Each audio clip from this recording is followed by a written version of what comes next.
लेकिन unit number 3 start करने से पहले मेरे माइंड में कुछ चीज़ें हैं जो हम पीछे स्किप कर गए थे। एक्चुअली सेशन वाइंड अप करने में थोड़ी होती है, जल्दी होती है, तो कुछ चीज़ें जो है वो माइंड से स्किप हो जाती हैं, तो मैं ट्राई करता हूँ कि नेक्स्ट डे फिर उनको कवर कर लिया जाए। तो इनर्शिया के हवाले से कुछ एग्जांपल थी जो कि पेपर पॉइंट ऑफ व्यू से इंपॉर्टेंट है, पूछी जा सकती हैं कि जब ब्रेक सप्लाई की जाती है, आप गाड़ी में ट्रैवल कर रहे हैं, आप गाड़ी के अंदर खड़े हैं या गाड़ी की छत पे आप सफर कर रहे हैं या आप गाड़ी से निकल रहे हैं, कोई एक कंडीशन है, गाड़ी के अंदर खड़े हैं, छत पे खड़े हैं, या आप गाड़ी से चलती हुई गाड़ी से सॉरी चलती हुई गाड़ी से अगर आप निकल रहे हैं, तो क्वेश्चन ये पूछा जा सकता है कि अगर ब्रेक्स अप्लाई की जाती हैं सडनली, अचानक से ब्रेक अप्लाई की जाती हैं तो क्या होगा। तो तीनों कंडीशन में जो पैसेंजर है वो आगे की तरफ गिरेंगे। तो इसलिए कहा जाता है कि छत पे सफर नहीं करना चाहिए, क्योंकि छत पे गिरने का खदशा होता है। जब ब्रेक सडनली अप्लाई की जाती है, चाहे जंप से बचने के लिए या वैसे आगे कोई गाड़ी आ जाती है, कोई बच्चा आ जाता है, कोई भी प्रॉब्लम होता है, तो आगे गिरता है। तो ये क्वेश्चन पूछा जाता है। इसके अलावा एक और चीज़ कि अगर आप किसी गाड़ी में सफर कर रहे हैं और वो गाड़ी यूनिफॉर्म स्पीड से मूव करी, यहाँ पे मैं 3 कंडीशन डिस्कस करने वाला हूँ, तो वो 3 कंडीशन देखनी है कि गाड़ी जो है वो यूनिफॉर्म स्पीड से मूव कर रही है, पहली जो कंडीशन है। तो अगर यूनिफॉर्म स्पीड या यूनिफॉर्म वेलोसिटी से वो मूव कर रही है और उस गाड़ी के अंदर आप एक बॉल अपने हाथ से ऊपर फेंकते हैं, तो क्या होगा, वही बॉल जो है वो एग्जैक्टली आपके दोबारा हाथ में आके गिरेगा। दूसरी कंडीशन ये है कि अगर जो गाड़ी है वो एक्सेलरेट कर रही है, यानी उसकी जो स्पीड है वो इंक्रीज हो रही है, स्पीड इंक्रीज हो रही है, यानी एक्सेलरेशन है, पॉजिटिव एक्सेलरेशन है, फिर आप उसी गाड़ी में रहते हुए अगर कोई बॉल ऊपर फेंकते हैं, तो आपने बॉल यहाँ फेंका, तो वो आपके पीछे जाके गिरेगा, क्योंकि गाड़ी एक्सेलरेट हो रही है, तो इस दौरान आप आगे निकल जाएंगे और जो बॉल है वो आपके पीछे गिरेगा। और तीसरी सिचुएशन ये है कि आपकी गाड़ी जो है वो डीसेलरेट हो रही है, यानी आपने ब्रेक सप्लाई की हुई है और गाड़ी की जो स्पीड है वो कम हो रही है, तो फिर आप जब बॉल को ऊपर फेंकते हैं गाड़ी में बैठे हुए, तो फिर आपका जो बॉल है वो आपके हाथ में नहीं आएगा, बल्कि आपके सामने गिरेगा, आपके मुंह के आगे गिरेगा। तो ये जो 3 सिचुएशन है ये भी आपको अच्छी तरह पता होनी चाहिए, इनसे रिलेटेड भी क्वेश्चन पूछा जा सकता है। इसके अलावा न्यूटन के थर्ड लॉ में एक बात बतानी थी कि न्यूटन का जो थर्ड लॉ है वो वैलिड है उस वक्त जब आपके पास दो बॉडीज हो। जो एक्शन और रिएक्शन फोर्स हम पढ़ते हैं, ये दो बॉडीज के लिए है और दो डिफरेंट बॉडीज है ये। Note that action and reaction forces act on different bodies. बाकी मैं पहले बता चुका हूँ कि दोनों फोर्सेज जो है वो इक्वल इन मैग्नीट्यूड होती हैं, ऑपोजिट इन डायरेक्शन होती हैं, और फोर्सेज हमेशा पेयर में लगती हैं, कभी भी आप कहीं पे सिंगल फोर्स अप्लाई नहीं कर सकते। जहां भी आप समझेंगे कि मैंने सिंगल फोर्स अप्लाई की है तो लाजमी वहां पे कोई और फोर्स भी एग्जिस्ट कर रही होती है, तो पेयर हमेशा बनता है। बाकी नेक्स्ट आज हम अपना जो रूटीन का टॉपिक है वो हम डिस्कस करते हैं। फ्रिक्शन के बारे में हम कर रहे थे, तो फ्रिक्शन के बारे में ये देखें जी कि आपके पास दो किस्म की फ्रिक्शन होती है बुनियादी तौर पे। एक होती है स्टैटिक फ्रिक्शन और दूसरी होती है काइनेटिक फ्रिक्शन। तो स्टैटिक फ्रिक्शन ये वो फ्रिक्शन है जो बॉडी रेस्ट पे है, आपने फोर्स अप्लाई की हुई है, ये कोई बॉक्स पड़ा है और आपने इसके ऊपर कोई फोर्स अप्लाई की हुई है, थोड़ी फोर्स आपने अप्लाई किया है, तो ये इसके अंदर टेंडेंसी टू मूव, यानी मूव करने की ये कोशिश करेगा, लेकिन क्योंकि आपने फोर्स इनसफिशिएंट लगाई है ये मूव नहीं करेगा। तो उस वक्त ये जो ब्लॉक है और जो ये सर्फेस है इसके दरमियान जो फ्रिक्शन उसको आप स्टैटिक फ्रिक्शन कहते हैं। और याद रखें जो स्टैटिक फ्रिक्शन होती है इसको एफ एस से रिप्रेजेंट करते हैं। ये इसकी जो मैक्सिमम वैल्यू होती है, मैक्सिमम वैल्यू ये होती है equal to mu S into N. Mu S जो है ये कोफिशिएंट ऑफ स्टैटिक फ्रिक्शन और एन जो है ये नॉर्मल रिएक्शन है। और इसकी जो मिनिमम वैल्यू है वो जीरो है, यानी आपके पास जीरो का मतलब है कि बल्कि जीरो से बड़ी एफ एस जो है वो जीरो से बड़ी होगी और मैक्सिमम जा सकती है। यहाँ पे मैंने साथ इक्वल का साइन लगा दिया है, ये देखें साथ इक्वल का भी साइन है, तो इसका मतलब ये है कि जीरो से बड़ी और म्यू एस एन से बराबर या इससे छोटी हो सकती है। तो ये आपने नोट करना है, यहाँ पे आप आसानी से नोट कर सकते हैं कि जो स्टैटिक फ्रिक्शन की वैल्यू है ये एडजस्टेबल है, यानी इसकी वैल्यू जीरो से ग्रेटर और मैक्सिमम वैल्यू इसकी म्यू एस एन होती है, और ये इसके दरमियान एग्जिस्ट करती है, यानी या जीरो से बड़ी होगी, जीरो पॉइंट समथिंग जो भी है, और बाकी म्यू एस एन के इक्वल या म्यू एस एन से लेस। जैसे जैसे आप अप्लाइड फोर्स बढ़ाते हैं वैसे वैसे स्टैटिक फ्रिक्शन बढ़ती चली जाती है। एक पॉइंट पे आके जब आप एक मैक्सिमम फोर्स अप्लाई करते हैं तो फिर जो बॉक्स है वो मूव करना शुरू कर देता है, तो मूव करने से पहले जो मैक्सिमम वैल्यू थी फ्रिक्शन की उसे आप कहते हैं लिमिटिंग फ्रिक्शन। तो ये जो एक्जैक्टली इक्वल जब आप लिख देंगे ना F S equal to mu S N, तो अब आप ये लिमिटिंग फ्रिक्शन की है, ये भी है स्टैटिक फ्रिक्शन ही, लेकिन अब आपने लिमिटिंग फ्रिक्शन का ये फार्मूला लिख दिया है, यानी एक्सट्रीम वैल्यू आपने लिख दी है स्टैटिक फ्रिक्शन की, मैक्सिमम वैल्यू लिखी है, इससे ज्यादा वैल्यू नहीं हो सकती स्टैटिक फ्रिक्शन की। बाकी जो म्यू एस है कोएफिशिएंट ऑफ स्टैटिक फ्रिक्शन, बिल्कुल इसी तरह अगर बॉडी मूव करना शुरू कर देती है तो मोशन के दौरान भी बॉडी के अंदर जो फ्रिक्शन है वो मौजूद होती है। दोनों जो आपके पास सर्फेसिस हैं जिसके ऊपर कोई रिलेटिव मोशन हो रही है, और ये भी याद रखें रिलेटिव मोशन होनी चाहिए, रिलेटिव मोशन जब हो रही है उस वक्त फ्रिक्शन होती है, ये कंसेप्ट माइंड में रखना है, रिलेटिव मोशन मस्ट है। तो रिलेटिव मोशन जब हो रही होगी दो बॉडीज के दरमियान, दो सर्फेसिस के दरमियान, तो उस वक्त जो फ्रिक्शन होगी उसे आप कहते हैं काइनेटिक फ्रिक्शन। और जब तक रिलेटिव मोशन नहीं होगी लेकिन टेंडेंसी टू मूव होगी, यानी बॉडी मूव करने की कोशिश कर रहा होगा लेकिन मूव नहीं कर रहा, तो उस वक्त जो फ्रिक्शन होगी वो होगी स्टैटिक फ्रिक्शन। और स्टैटिक फ्रिक्शन की मैक्सिमम वैल्यू ये वैल्यू है। तो काइनेटिक फ्रिक्शन की अगर हम बात करते हैं तो उसे आप एफ के से रिप्रेजेंट करते हैं और उसका फार्मूला है म्यू के एन। तो ये जो है ये है कोएफिशिएंट ऑफ काइनेटिक फ्रिक्शन और आगे नॉर्मल रिएक्शन है। और नेक्स्ट जो चीज़ है वो ये बताने वाली है कि जो कोएफिशिएंट ऑफ स्टैटिक फ्रिक्शन होते हैं इसकी वैल्यू हमेशा कोएफिशिएंट ऑफ काइनेटिक फ्रिक्शन से ज्यादा होती है। म्यू एस जो है इसकी वैल्यू ज्यादा होती है म्यू के से। और एक और बात देख रहे हैं कि यहाँ पे ये सारी वैल्यू म्यू एस की दी हुई है, यानी कोएफिशिएंट ऑफ स्टैटिक फ्रिक्शन की वैल्यू दी है, तो कोई यूनिट आपको नजर नहीं आ रहा, तो कोएफिशिएंट ऑफ स्टैटिक फ्रिक्शन या कोएफिशिएंट ऑफ काइनेटिक फ्रिक्शन दोनों ही यूनिट लेस है, डायमेंशन लेस है, इनका कोई यूनिट नहीं है।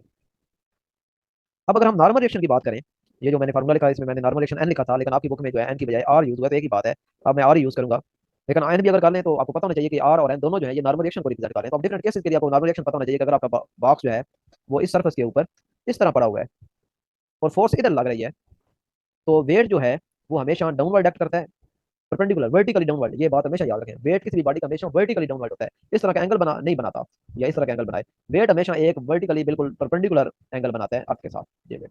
तो अगर ये वाला केस है, पहला केस जो हमने लिया हुआ है कि अगर इस तरह बॉक्स है और आप बिल्कुल सामने फोर्स लगा रहे हैं, तो जो नॉर्मल रिएक्शन है उसकी वैल्यू जो एन होगा या आर होगा, आप जैसे मर्जी रिप्रेजेंट करें, तो नॉर्मल रिएक्शन चाहे एन है चाहे आर है, वो क्या होगा, अपवर्ड होगा। और इस केस में आप कह सकते हैं कि एन जो है वो इक्वल है डब्ल्यू के, क्योंकि इस केस में वर्टिकल डायरेक्शन में दो ही फोर्सेज लग रही हैं, एक एन अपवर्ड और एक डब्ल्यू डाउनवर्ड। तो लिहाजा आपने अपोजिट डायरेक्शन को हमेशा ऐड अप करना होता है, उन्हीं को आपस में इक्वल करना होता है। लेफ्ट वाली फोर्स राइट के इक्वल ली जाती है, टॉप वाली फोर्स बॉटम के इक्वल ली जाती है।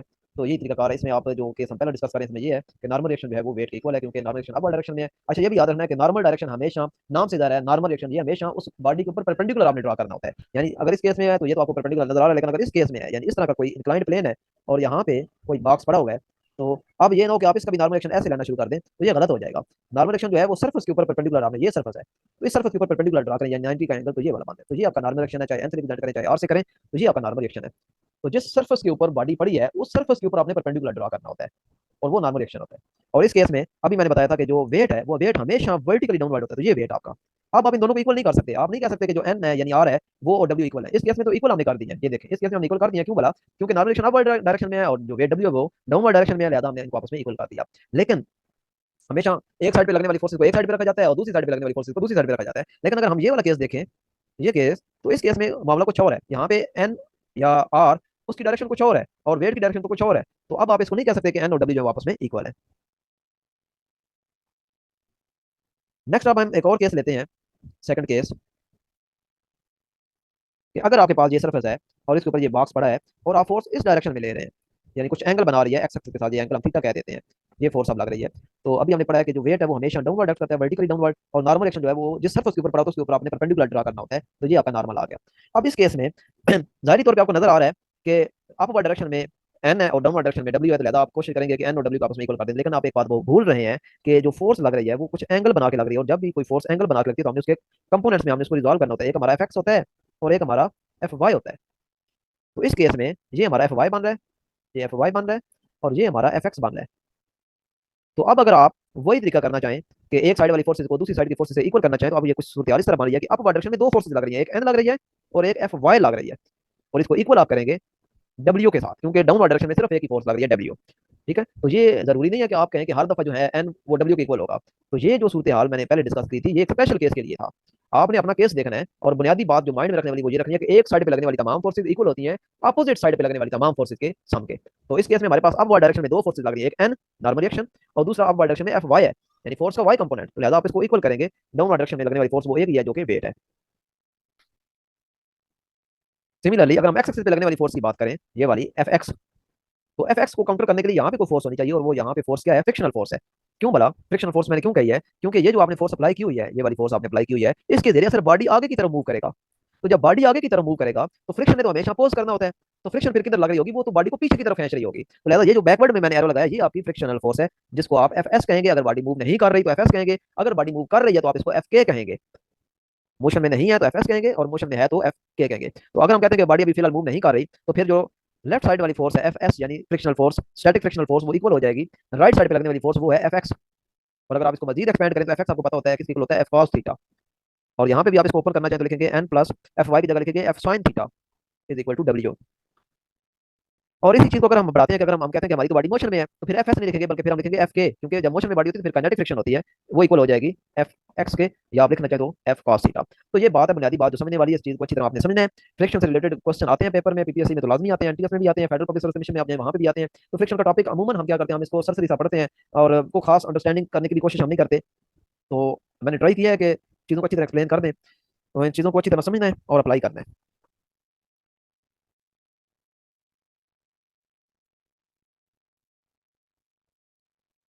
स्पीड के साथ फ्रिक्शन का कोई ताल्लुक नहीं होता, ये बात भी याद रखनी है कि जो काइनेटिक फ्रिक्शन होती है, ज़ाहिर है जब बॉडी मोशन में होगी तो काइनेटिक फ्रिक्शन होगी। तो आप कहें कि हमने वेलोसिटी इंक्रीज कर दिया, वेलोसिटी बढ़ा दिया, तो वेलोसिटी बढ़ाने से ये ना हो कि कहीं काइनेटिक फ्रिक्शन कम हो जाए या ज़्यादा हो जाए, तो ऐसा कोई सीन नहीं है। स्पीड बढ़ाने से या कम करने से जो काइनेटिक फ्रिक्शन है उसकी वैल्यू पे कोई फर्क नहीं पड़ता। इसके अलावा जो कंटेक्ट एरिया होता है, यानी आपने एक ये सरफेस ली हुई है, इसके ऊपर आपने कोई बॉक्स रखा हुआ है, ये ये बॉक्स रखा हुआ है, तो अब आप गौर करें तो इस बॉक्स का कितना हिस्सा टच कर रहा है, ये सारा हिस्सा इसका टच कर रहा है। और अभी हम दोबारा यही बॉक्स लेते हैं, लेकिन हम अब इसको कुछ इस तरीके से कर देते हैं, बॉक्स वही है, लेकिन हमने इसका सिर्फ इतना सा हिस्सा जो है वो अब कंटेक्ट में कर दिया है, यानी दो नीचे हमने इसकी टांगे लगा दी है। तो इस केस में कंटेक्ट एरिया ज्यादा है और इस केस में कंटेक्ट एरिया जो है वो कम है। तो अगर क्वेश्चन पूछा जाए कि बताएं किस केस में स्टैटिक फ्रिक्शन ज्यादा होगी, तो ये ना हो कि आप कहेंगे कि इस केस में ज्यादा है, ऐसी कोई सीन नहीं है। कंटेक्ट एरिया ज्यादा हो या कम हो, स्टैटिक फ्रिक्शन पे कोई फर्क नहीं पड़ता, स्टैटिक फ्रिक्शन उतनी ही रहती है। ठीक है जी, कंटेक्ट एरिया ज्यादा हो या कम हो, स्टैटिक फ्रिक्शन उतनी ही रहती है। सिमिलरली काइनेटिक फ्रिक्शन पे भी कोई फर्क नहीं पड़ता, ना ही स्पीड का और ना ही कंटेक्ट एरिया का। इसके अलावा जो बात करने वाली है, हाँ, एक और फ्रिक्शन में थोड़ा कंफ्यूज होइएगा, वो आगे आता है, रोलिंग फ्रिक्शन और स्लाइडिंग फ्रिक्शन, ये फर्क है। रोलिंग फ्रिक्शन और स्लाइडिंग फ्रिक्शन, स्लाइडिंग में आप बॉडी को स्लाइड कर रहे हैं, खींच रहे हैं, जिस तरह आप कोई चेयर खींचते हैं तो एक अजीब सी आवाज आती है कड़ांग की, ठीक है, जिससे फिर सारे अनाइब होते हैं, घर वाले कहते हैं उठा के ले जाओ, बस सीटों मत, तो वो स्लाइडिंग फ्रिक्शन आप कर रहे होते हैं। वो फ्रिक्शन ज्यादा होती है एज कम्पेयर टू अगर किसी चीज के नीचे व्हील लगा दें, तो इसको आपने कंटेक्ट के साथ नहीं कवर करना, ये ना हो कि आप कहें कि वो कंटेक्ट एरिया कम हो गया तो फ्रिक्शन कम हो गई है। आपने कंटेक्ट एरिया की तो अब आपने बात ही खत्म कर दिया, आपने तो नीचे व्हील लगा दी है, और व्हील लगाने का मतलब है कि अब आपने तो फ्रिक्शन ही चेंज कर दिया है। पहले स्लाइडिंग फ्रिक्शन थी, आप घसीट रहे थे, अब आपने नीचे व्हील लगा दी है, तो आप उसको स्लाइड स्लाइड करवाने की बजाय आप उसे रोल करवा रहे हो, तो लिहाजा रोलिंग फ्रिक्शन हमेशा कम होती है।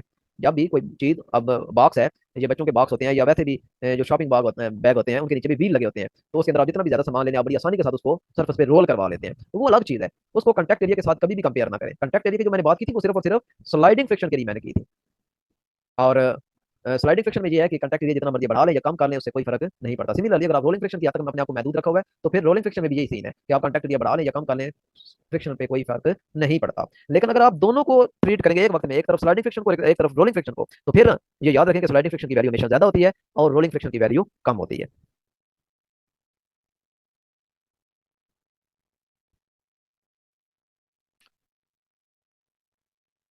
अच्छा, इसके अलावा एक और बात, फार्मूले से आप देख सकते हैं, जो स्टैटिक फ्रिक्शन की हमने मैक्सिमम वैल्यू पढ़ी थी, ये एफ एस, बल्कि इसके साथ मैं मैक्सिमम भी लिखूं तो ज्यादा आपको बेहतर समझ आएगा, वो था म्यू एस इंटू एन, या आप लिख लें म्यू एस इंटू आर। आपकी बुक में आर है तो परेशान नहीं होना, नॉर्मल रिएक्शन एन से रिप्रेजेंट करें, आर से रिप्रेजेंट करें, की बात है।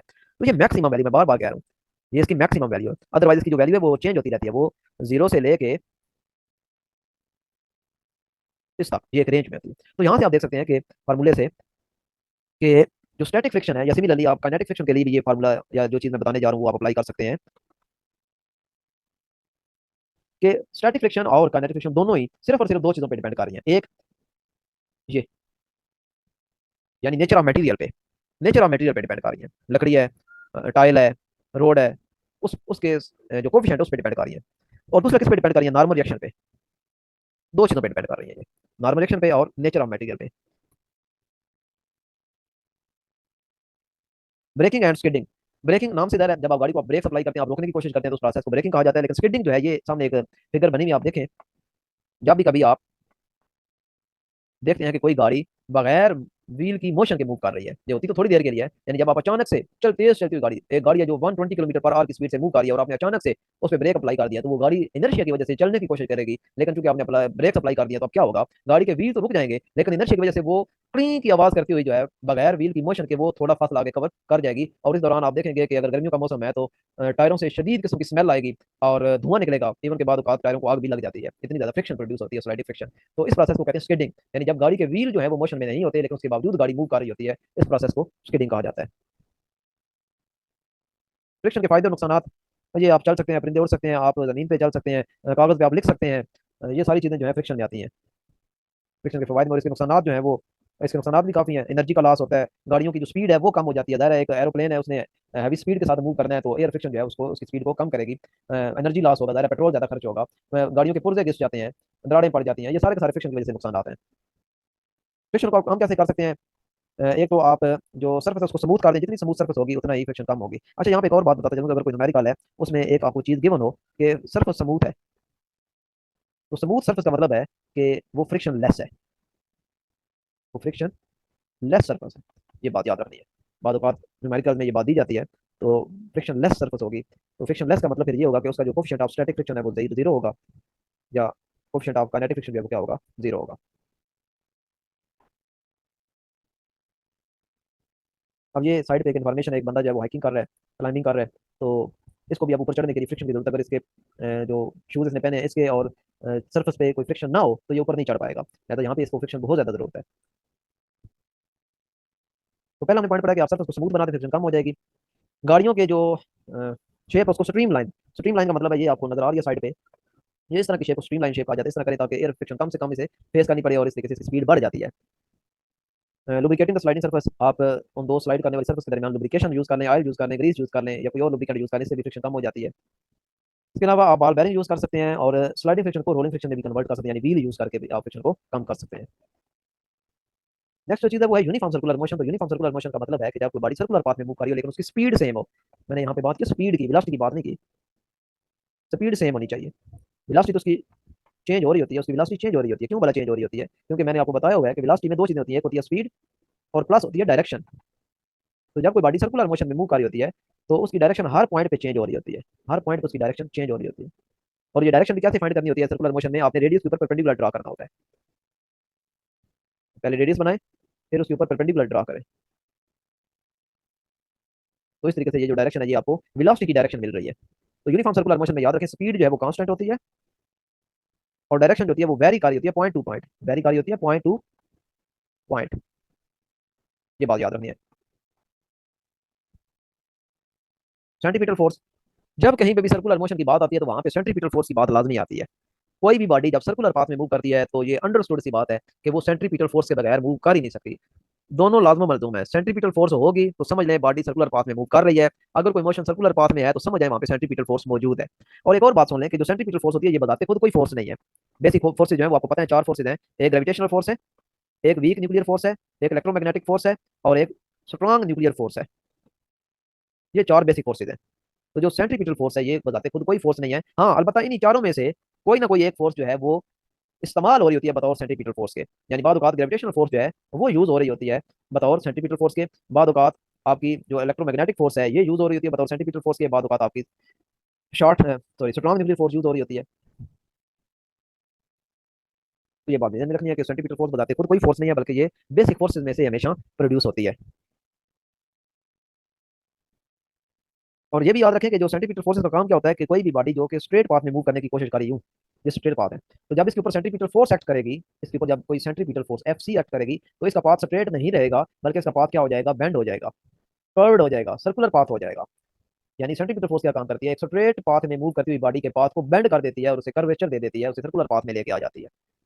अब जरूरी नहीं है कि आप कहें कि कोई बॉडी एग्जैक्टली यूं सर्कल में मूव कर रहा है तो तभी हम कहेंगे कि इस पे सेंटीपीटल फोर्स लग रही है। आपकी गाड़ी जब मोड़ काटती है, ये आपकी गाड़ी मोड़ काट रही है यूं यहाँ तक, तो ये भी सेंटीपीटल फोर्स है, क्योंकि इस चीज को अगर आप एक्सटेंड करें तो ये एक सर्कल ही बन रहा है। ये देखें। इसके बाद नेक्स्ट जो चीज है बताने वाली वो ये है कि सेंटीपीटल फोर्स जो है इसकी डायरेक्शन हमेशा टुवर्ड द सेंटर होती है, toward the centre of the circle. F C जो है इसकी डायरेक्शन हमेशा किधर होती है? Toward the centre of circle, centre of circle. और एफ सी का जो फार्मूला है, वैसे basically formula F equal to M A तो सभी को पता है, उसी से आप फार्मूला एफ सी का भी बना सकते हैं। F C equal to M A C. ये ए सी जो है सेंटीपीटल एक्सेलरेशन कहा जाता है और इस ए सी की वैल्यू है वी स्क्वायर ओवर आर। और इस जो सेंटीपीटल एक्सेलरेशन है इसकी डायरेक्शन भी यही होती है, toward the centre of the circle. यानी एफ सी की डायरेक्शन और ए सी दोनों की डायरेक्शन जो है वो सेंटर ऑफ द सर्कल की तरफ होती है। और रेडियस के अपोजिट होती है। रेडियस जो है वो सपोज इधर है, ये रेडियस है, रेडियस बाहर की तरफ है, ये रेडियस बाहर की तरफ है, लेकिन जो एफ सी है सेंटीमीटर फोर एक्सेलरेशन वो अंदर की तरफ है। ये तो आप कह सकते हैं कि रेडियस की डायरेक्शन और सेंटीमीटर फोर्स की डायरेक्शन अपोजिट होती है, अपोजिट डायरेक्शन। मैं सिर्फ डायरेक्शन की बात कर रहा हूँ, मैंने आपस में इक्वल नहीं कर रहा। इसी तरह जो रेडियस है उसकी और सेंटीमीटर एक्सेलरेशन उसकी भी जो डायरेक्शन आपस में अपोजिट होती है। रेडियस की डायरेक्शन आउटवर्ड होती है और सेंटीमीटर फोर्स या सेंटीमीटर एक्सेलरेशन की डायरेक्शन इनवर्ड होती है। तो इस तरीके से आपका जो सेंटीमीटर फोर्स का फार्मूला बन रहा है वो कुछ ऐसा बन रहा है M V square over R, क्योंकि ए सी की वैल्यू आपने लगानी है वी स्क्वायर ओवर आर, तो इस तरीके से आपका फार्मूला बनेगा M V square over R. अब इसी फोर्स को अगर आप वेक्टर फॉर्म में लिखना चाहें तो ये फोर्स इस तरह बनेगी, एफ सी जो है वो बनेगी minus M V square over R और साथ R unit vector.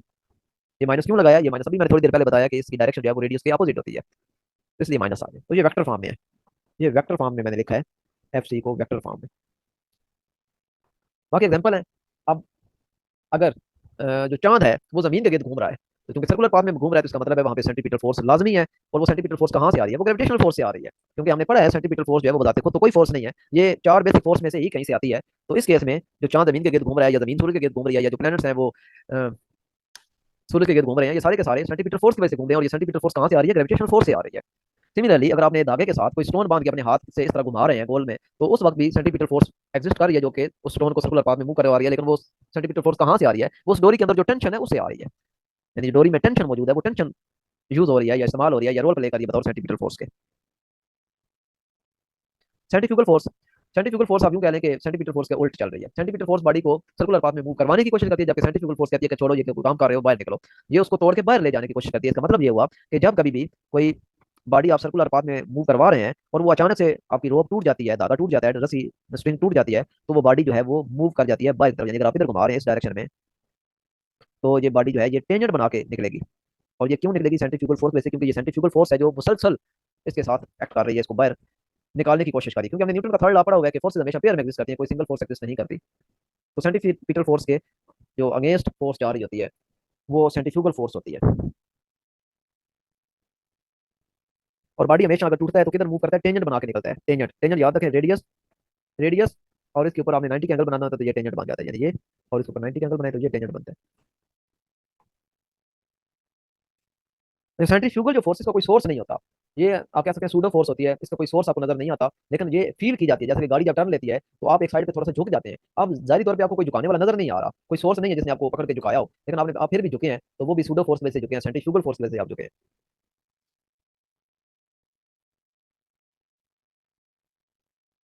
Turning effect of force,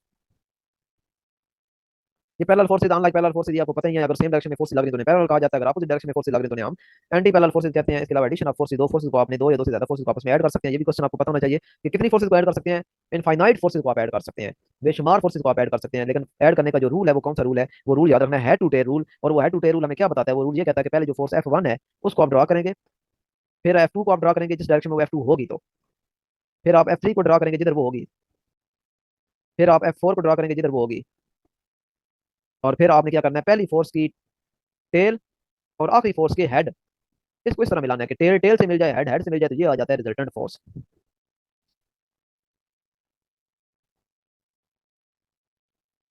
फिर आपने ये माइंड में रखना है जी कि आप किसी भी फोर्स को रिजॉल्व कर सकते हैं कंपोनेंट्स में। तो अगर आपने प्लेन में रिजॉल्व करना है, एक फोर्स है उसको प्लेन में, प्लेन आपको पता है ना, जिसमें सिर्फ दो कोऑर्डिनेट एक्सिस होते हैं, यानी एक्स वाई ले लें, एक्स जी ले लें या वाई जी ले, सिर्फ दो कोऑर्डिनेट एक्सिस लेने हैं, एक्स वाई ले लें। तो फोर्स इसके अंदर है, तो प्लेन के अंदर जो रेक्टेंगुलर कंपोनेंट्स होते हैं वो दो होते हैं किसी भी फोर्स के, एक एफ एक्स होता है और एक ऊपर जो है वर्टिकली वो एफ वाई होता है। ये फोर्स है, दो कंपोनेंट्स हैं प्लेन में। मैं फिर थोड़ा स्ट्रेस कर रहा हूँ, प्लेन के अंदर जो फोर्स है उसके दो रेक्टेंगुलर कंपोनेंट्स हैं, दो रेक्टेंगुलर, ये भी याद रखें, रेक्टेंगुलर कंपोनेंट। अगर आप रेक्टेंगुलर का वर्ड खत्म कर दें तो फिर प्लेन के अंदर आपके कई कंपोनेंट बन सकते हैं। ये कंपोनेंट बना लें, ये कंपोनेंट बना लें, ये कंपोनेंट बना लें, ये कंपोनेंट बना लें, ये कंपोनेंट बना लें, ये कंपोनेंट बना लें, ये कंपोनेंट बना लें, ये, और इस तरीके से आखिर पे यहाँ के मिला दें। तो ये देखिए मैंने एक फोर्स के कितने कंपोनेंट बना दिए? 1 2 3 4 5 6 7 8, मैंने 8 कंपोनेंट बना दिए। लेकिन ये अब रेक्टेंगुलर कंपोनेंट नहीं है। रेक्टेंगुलर कंपोनेंट की प्रॉपर्टी है कि वो दोनों आपस में परपेंडिकुलर होते हैं। यहाँ पे आप देख सकते हैं कि ये दोनों जो कंपोनेंट है ये परपेंडिकुलर है, लेकिन यहाँ पे आप देख सकते हैं कि परपेंडिकुलर का कोई सीन नहीं है। तो ये डिफरेंस याद रखना है। रेक्टेंगुलर कंपोनेंट की बात करें तो प्लेन के अंदर एक वेक्टर के दो रेक्टेंगुलर कंपोनेंट होते हैं, और अगर रेक्टेंगुलर कंपोनेंट या सिंपल कंपोनेंट की आप बात करें तो फिर प्लेन के अंदर इनफाइनाइट कंपोनेंट आप देख सकते हैं। अब हम स्पेस की अगर हम बात करें कि स्पेस में आप, स्पेस में, स्पेस का मतलब है थ्री डायमेंशनल, तो फिर अगर कोई फोर्स आपने ली है तो उसके तीन रेक्टेंगुलर कंपोनेंट्स होंगे, एक अलॉन्ग एक्स एक्सिस, एक अलॉन्ग वाई एक्सिस और एक अलॉन्ग जी एक्सिस। और अगर आप रेक्टेंगुलर का वर्ड खत्म करते हैं तो फिर आप इनफाइनाइट कंपोनेंट उसके बना सकते हैं। तो किसी भी फोर्स को आप रिजॉल्व कर सकते हैं। हम यहाँ पे सिर्फ रेक्टेंगुलर कंपोनेंट ही पढ़ेंगे क्योंकि मैटर लेवल की बातें हैं। तो एफ एक्स और एफ वाई में आप लिख सकते हैं, एफ एक्स जो है ये अलॉन्ग एक्स एक्सिस है, और एफ वाई जो है ये वो फोर्स का कंपोनेंट है जो अलॉन्ग वाई एक्सिस है। और बाकी ये एक टेबल है जिसमें एंगल दिए हुए हैं, ये आपको पता होने चाहिए। इसके अलावा कंपोनेंट को, एफ एक्स को आप कैसे लिखते हैं? F X equal to F cos theta, और एफ वाई जो है वो इक्वल है एफ साइन थीटा के।